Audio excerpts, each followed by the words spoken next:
Hi everyone, FIDE Master Dennis Monokroussos here, and tonight we're going to take a look at another endgame for the second straight week.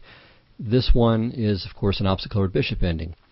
Now, opposite-colored bishop endings are well known for their tendency towards a draw, and the reason, of course, is that the defending side can often create a blockade that the other side really can't do very much about because, of course,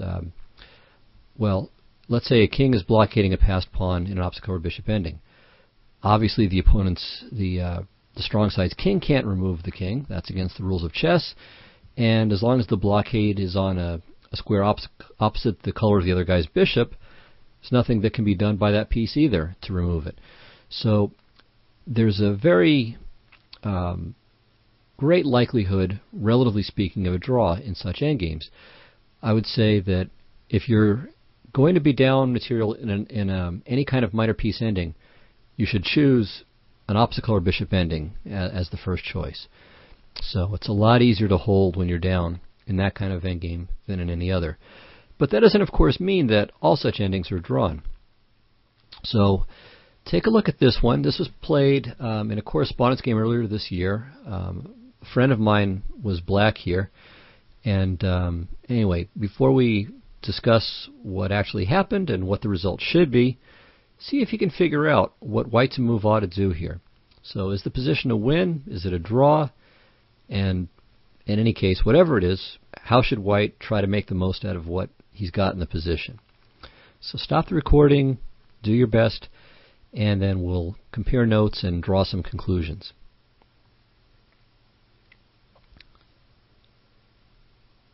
Alright, well, the most obvious place to start, I think, is with the move e5 check. So this looks very, very natural. We exchange the pawn, we create a second passer. Seems like a pretty good idea, certainly at first glance. So takes and takes, and let's see what happens. So king e7. Alright, we can push the pawn to e6 if we want to. It's possible. We can't push the b pawn any further.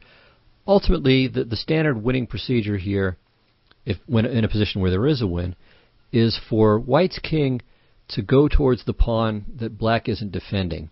So in this case, it would be to bring the white king over towards this guy and to basically force black's king to have to give ground. So let's suppose we have a position. Okay, let's do this. Let's say black plays king to d7. Well, here we can simply play something like e6 check to force him to choose, or maybe even bishop to f5. This might be an even more efficient way of doing it. Not sure offhand, but this would be the idea. So we force black's king to step one way or the other, and our king will go the opposite way and try to take advantage of that. Alright. As it turns out, though, this is a draw. And maybe king to d7 holds the draw too, but bishop to b6, we can just wait, and you'll see what happens. Okay, so bishop to f5 is a very sensible move. We prevent king to e6, so we secure our e-pawn, we keep it safe, and the bishop on f5 is also cutting off black's king. So bishop to a5, king c6, bishop here, e6. So at least now black's king has access to some dark squares, which is a good thing. So bishop e5 is a useful move. b6. Okay, now here black has to play very, very accurately to hold the game. And he can, but there's only one move that'll do it. And in fact, black has to find a series of only moves if he hopes to save this ending. Alright. Let's see what happens if he makes a waiting move like bishop to g3. Okay, now here white plays king to b7. So you don't want to play b7. If you play b7, this would be a very poor move because now there's no way any longer for white's king to help this pawn queen. He can't go to c7 because of the bishop. He can't get to c8 because there's no legal path there. He can only get to a8 via a7, but all black has to do to take care of that is to put his bishop on b8. And he can move the bishop off the diagonal or off of that square when white's king doesn't have access to a7. But as long as the white king has access to a7, then black will just move his king back and forth. So that would be a dead draw. So white plays instead king to b7, threatening king to c8. Alright. let's say black plays bishop f2 to prevent that. Well, now we have king c7. Very nice move. Bishop g3 check, and now king c8. So the pawn is safe, can't be captured, and he's just going to run it up to b8, make a queen, and then the resulting ending is very easy to win. So notice that White was able to play this king c8, king c7 stuff. So the answer here, the only move that holds is king to d8. And now White can't win. But let's try. King to b7, what does black do here? The answer, and the only move, is bishop to d4. Because White would like to play king to a8 with the same idea that we saw before. So we have to play bishop to d4 so that way the b6 pawn will fall. So bishop to d4. Okay, king a6. And again, black has to be accurate. White's threat is to play b7. If black plays king to c7 in response, then e7 wins. If black plays bishop to e5 in response, then king a7 followed by queening wins. And if you play a move like bishop to f6, okay, this isn't going to help because, okay, again, b7, king c7, king a7, followed by, well, we don't even need king a8 anymore. I mean, king a8 in response to bishop to d4 check. So this is, of course, a win. So the only move here is bishop to e5. Now on b7 we play bishop to b8, so that's an easy draw. We already discussed this. And on king to a7, the only move is to pin once again. So king a6, bishop e5, b7, bishop b8, dead draw. Alright, so this ending is in fact a draw after f takes e5. And we can kind of summarize this with the first little rule of thumb. When the white passed pawns are separated by only two files, in other words, we only have two aisles or files here that are not occupied by pawns, in this kind of situation, black's drawing chances are very, very good. There are some exceptions. There are some times where even with only two files in between them, the ending is a win for the strong side. But as often as not, and probably more often than not, it's a draw. And the reason is twofold, but it basically comes to the same thing.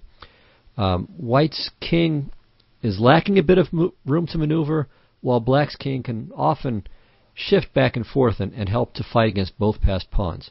Well, if there's one more rank in between them, sorry, one more file between them, not one more rank, one more file between them, the black king can't quite get back and forth fast enough to hold.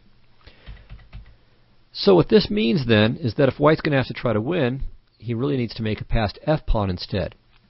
So see if you can work out how White should play the position from here, given that e5 check is insufficient. Okay, well, there are probably quite a number of ways. I mean, because black doesn't really have that many things he can do to improve his position. So I'll simply give you the way that I worked this out. My friend who drew the game with black, I think, I don't know if it was a draw, if they just agreed to a draw in this position, or if the guy played e5 check, but my friend escaped with a draw. But White should be winning this ending by force. And my friend had his way where he thinks that he figured out how White could win. I'll just show you what I came up with myself. Alright, so the first thing we do is we play the king out of the way, king to g4. And, okay, here black can play several different moves that represent several different tries. So first, we'll look at a rather simple approach, one that doesn't really put too much stress on White. And that starts with bishop to g1. So this is just to give some idea of what the win looks like with the pawns split apart. So we'll even give the pawn away. Again, this is just purely for illustrative purposes. Okay, so at this point, I worked it out on my own, and then I checked with the table bases later to make sure that I didn't make any huge mistakes. So here's my main variation. Okay, and now if this... Alright, so the idea is I'm going to push this pawn as far as possible. I'm going to put it on f7, drive the king back, even if I need to use my king first to drive him back, and then swing the king over the queen side and win the bishop. Or let's say he plays bishop to b6. Okay, so watch. King f4. Alright, and now if he plays king f6, obviously I can't drive his king back, but then I switch over to the queen side. So this is what I mentioned before. We're going to force black's king to choose between one task or the other. Either it prevents my king from switching over to the queen side, or it blockades the pawn, not both. So let's say he plays king to d6 to prevent that. Well, now we come around the corner. Bishop d4, f6, bishop c4. Okay, and now that the pawn is basically up as far as it's going to go, I mean, I'll play f7 at some point, but it's not going to get to f8. Now I can start bringing my king back over, or at least preparing for that. So king g6 now, king e8, f7, king f6, king e6, and from here it's very simple, just king d7, king c6, and we come back to d7, c8, and queen. Okay, it takes a few moves, but it's all very, very obvious and straightforward. So that's what white is trying to achieve. That's the dream here. Now, let's see what happens if black plays to put up a bit more resistance. So after king to g4, let's look at bishop to d4. Now, what should white do here? What's the best way to proceed? e5 looks obvious. This is very, very natural. But we'll see that, in fact, this needs to be prepared. So fe, f5, and now all of a sudden black switches gears and gets active with king to d5. The nerve. He's not going to just lay down and play dead. So king to g5, we're going to push this pawn. e4.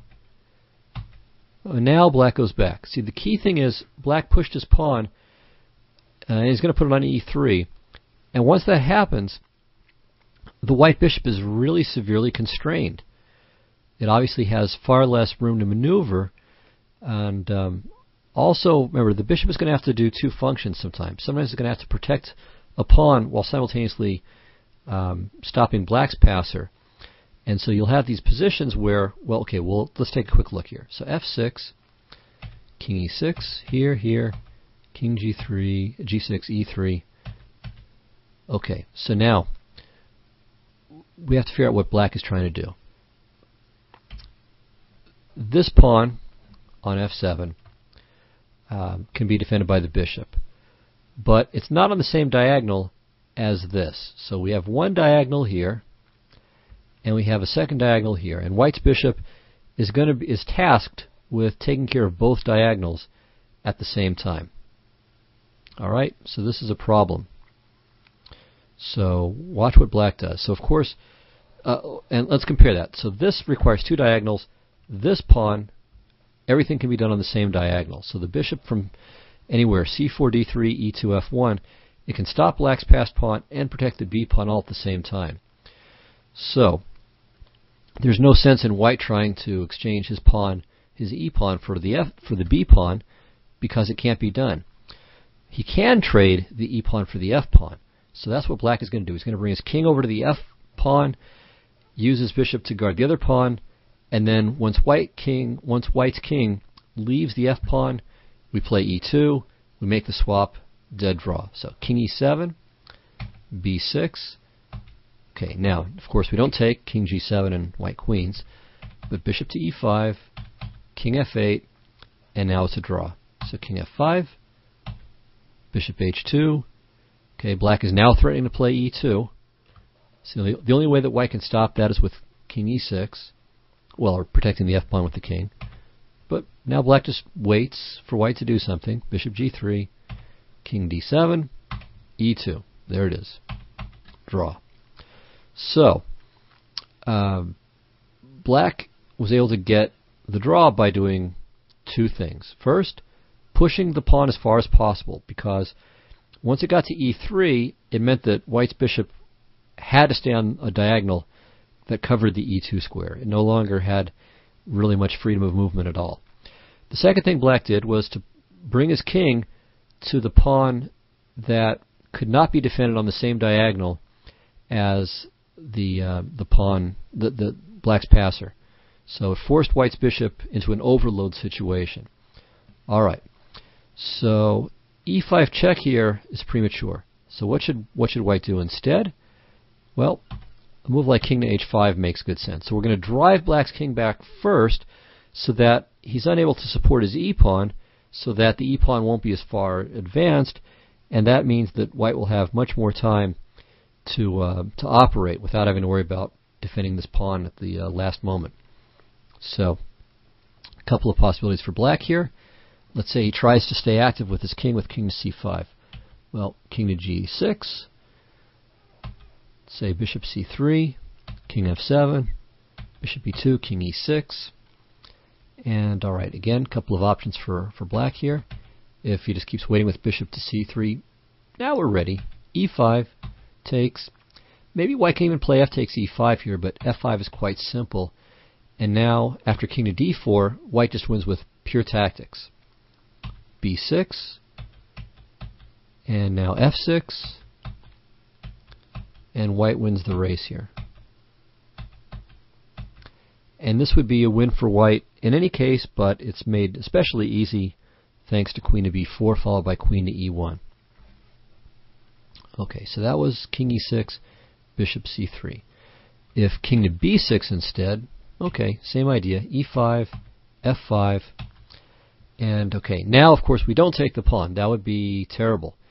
And if bishop to e2, this is even a little bit close because, again, black rushes his king over to the f pawn, and he might actually be in time. So it doesn't look like he would be, but in fact he probably is. So the most accurate move here is bishop to c4. And we'll see the point of this momentarily. So now if king to c7, f6, king d8, f7, bishop a3 is forced. And now, okay, king f6, threatening king g7. And alright, if bishop to b2 check, king f5, and the threat of f8 queen. See, it's important that this is defended by the bishop, because otherwise king to e7, we would have to waste a tempo defending the pawn, and then e3, and there's no more win. It would be the same draw we looked at before. But now, because the pawn is already protected, we win the e-pawn, we win. So black has to try e3 here, but then king g7, and we're winning the bishop. And the key thing is, we're left with the b-pawn, which is defended on the same diagonal that crosses the e2 square. So white wins. Okay, another try for black is king to c5, bishop e2 this time, and now black had to waste a tempo, and he's too late this time. White wins. Okay, so that was actually a pretty interesting and close variation. That was not a bad line at all. Alright, the alternative line, going back.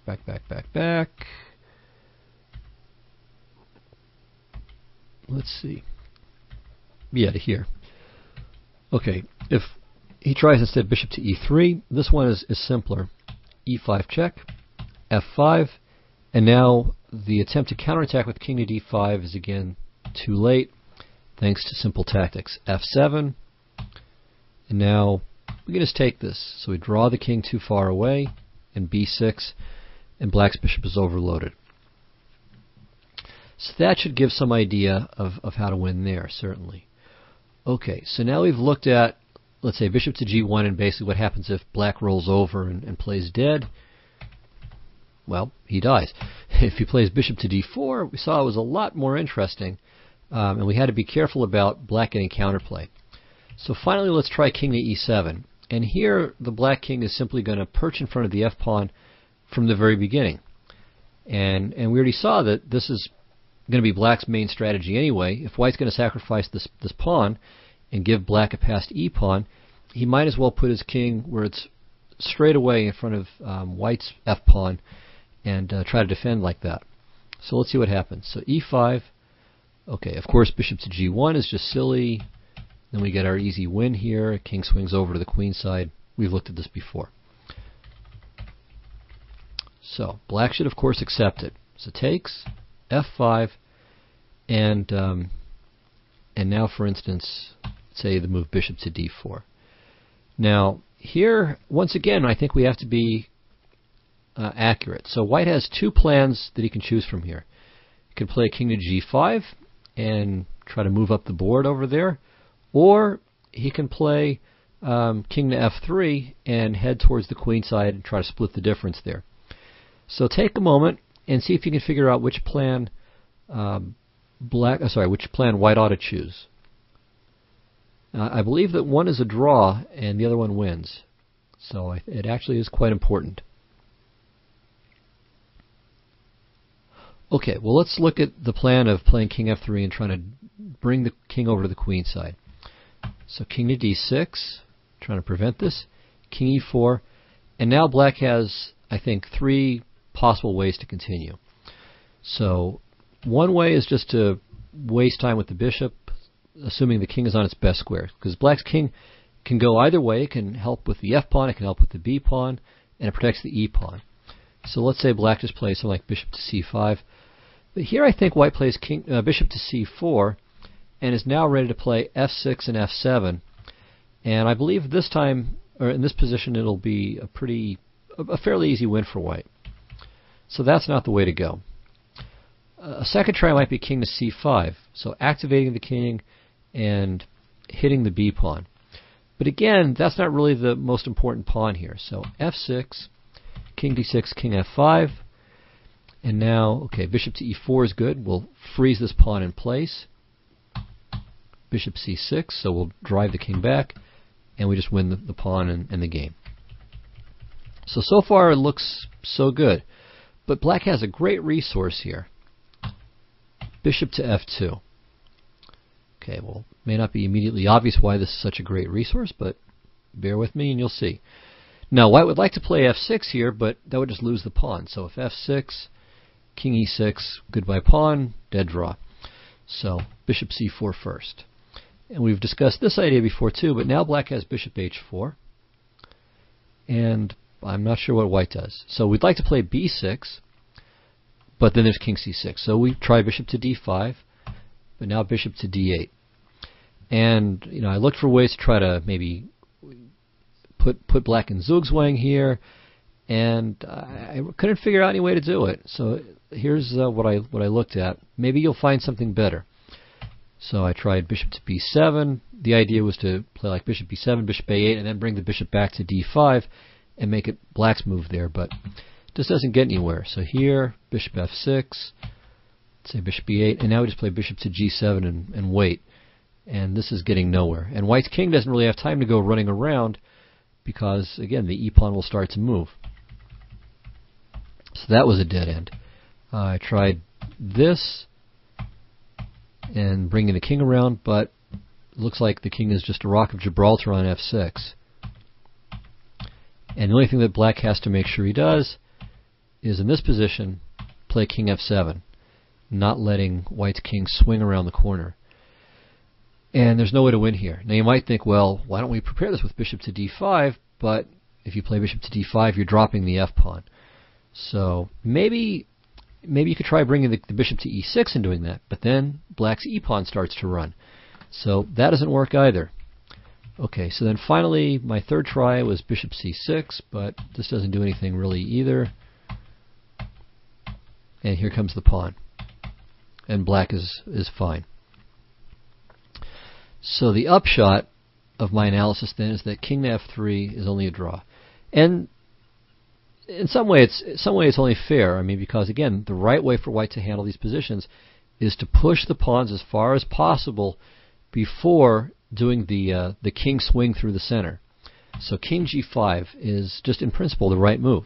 We're going to push this pawn to f7, or at least f6 and f7, and only then transfer our king over to the queen side. So king f7, check. Bishop d5, good move. We prevent the e-pawn from advancing. f6. And here comes the king over to the queen side. And we'll play f7 if need be. And king d6, king c6, and push the pawn. Okay, so as far as I could tell, this is a win. Maybe, let me see, there might be one position where there might be some improvement for black. So maybe instead of bishop to d4, black can play something play something better. So that actually might be a real possibility. Maybe king f6 is the right defensive move here. Okay, But now I think white has a key tempo. So now king to f3. And okay, let's suppose black plays something like, yeah, so you can't play bishop to f2 here. Let's try bishop to d4. Now king e4. And yeah, again, this time black is too slow. So king e7, king d5, and he doesn't have time for this bishop f5 maneuver.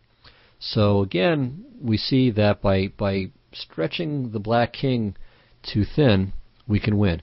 So here with bishop king to f6, black made a strong commitment to stopping the f-pawn, but the problem is that we have king f3 with tempo, and it enables us to transfer our king to the queen side immediately. So white is winning in this position as well. All right, so let's sum up here. I think there are at least 3 or 4 useful rules of thumb that we can draw from this that will apply to many of these opposite color bishop endings. So the first one we saw in this line with e5 and the immediate pawn swap, and it's that if there are 2 files between your passed pawns, very often it's a draw. 3 files pretty much is just about always a win. Well, it's always a win, I think, when there's no opponent, no enemy pawn. We saw that with the enemy pawn, it was a little bit more questionable. Okay, so that's the first rule of thumb. A second rule of thumb that we can draw from all of this is that it's not so much the quantity of material that counted as the quality, and that was true for both sides. So here, for instance, white is up 2 pawns, but it's a draw, whereas in this position here, white was only up 1 pawn, but it was enough to win. So it holds for both sides. Black would much rather be 2 pawns down if it means this position than 1 pawn down. So bear that in mind. It's for both sides. It's certain kinds of positions that you want. You want, if you're the defender, you want your enemy's passed pawns to be closer together, not further apart. And it's worth sacrificing a pawn to achieve that aim. And of course, the converse is going to be true for the strong side. So that's a second rule of thumb. It's the quality of the pawns for both sides, really, that matters, not just their quantity. Okay.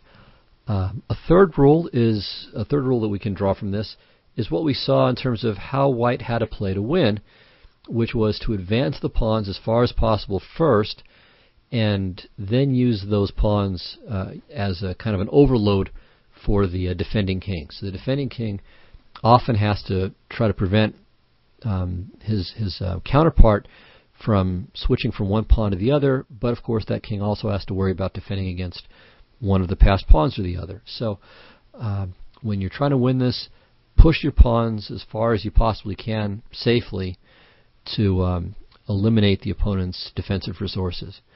And then I think a fourth very useful rule, and one that I would say holds for both sides, both the strong side and the weak side, is what we might call the principle of one diagonal. And we saw that most especially with white, where it was best if white could have the bishop both protecting one of his passed pawns and also, of course, defending against the enemy passed pawn. And the same would be true for black as well.